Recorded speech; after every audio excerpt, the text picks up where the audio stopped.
बस्ती में शाम बहुत जल्दी उतर आती थी। पहाड़ी बस्ती के गांव के लोग रात को पहले से ही अपने दरवाजे बंद कर लिया करते थे।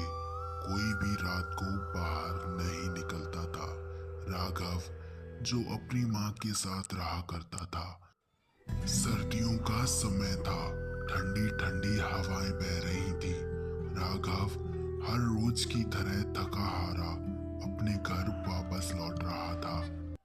रास्ते में केवल एक ही जगह रोशनी दिखाई देती थी, बाबा की कच्ची चाय की दुकान पर।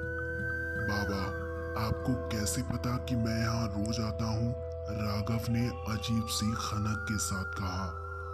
हमारे यहाँ जो रुक जाता है उसे हम अपने ध्यान में रख लेते हैं, बाबा ने धीरे से कहा। राघव के हाथ कांप उठे। दुकान में बैठे राघव ने दो लोगों की फुसफुसाहट पर ध्यान दिया। एक बोला, अभी भी उस घर का कोई राज नहीं जान पाया। तभी दूसरे ने फुसफुसाहट के साथ कहा, जो कोई पूछता है वो लौटकर वापस नहीं आता। राघव का गला सूख गया। वह वहां से उठ खड़ा हुआ। घर पहुंचते पहुंचते काफी ज्यादा रात हो चुकी थी। माँ ने पूछा, राघव बेटा, देर क्यों हो गई और चेहरा इतना उतरा हुआ क्यों है?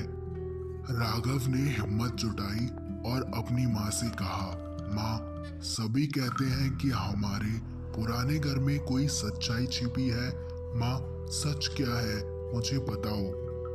माँ ठिठक गई और उनकी आंखों में एक क्षण में ही डर उभर आया और अगले ही क्षण वह डर गायब भी हो गया। उन्होंने लालटेन की रोशनी को थोड़ा सा बढ़ाया और बोली, बेटा, उस घर में रहस्य तो है, लेकिन वो रहस्य किसी को नहीं पता है।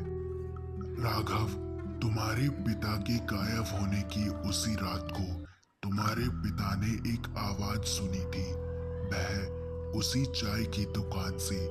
राघव का दिल एकदम धक से रह गया। माँ ने कांपते हुए कहा, राघव, जो बातें तुमने आज सुनी है वही कुछ साल पहले तुम्हारे पिता ने भी सुनी थी। अगली सुबह वे कभी भी लौटकर नहीं आए। दीपक लालटेन की लौ धीरे से फड़फड़ाने लगी। खिड़की के बाहर से एक ठंडी हवा का झोंका घर के भीतर आया। लालटेन बुझने को थी। खिड़की के बाहर दूर कहीं वह चाय की दुकान वाली लालटेन की रोशनी फड़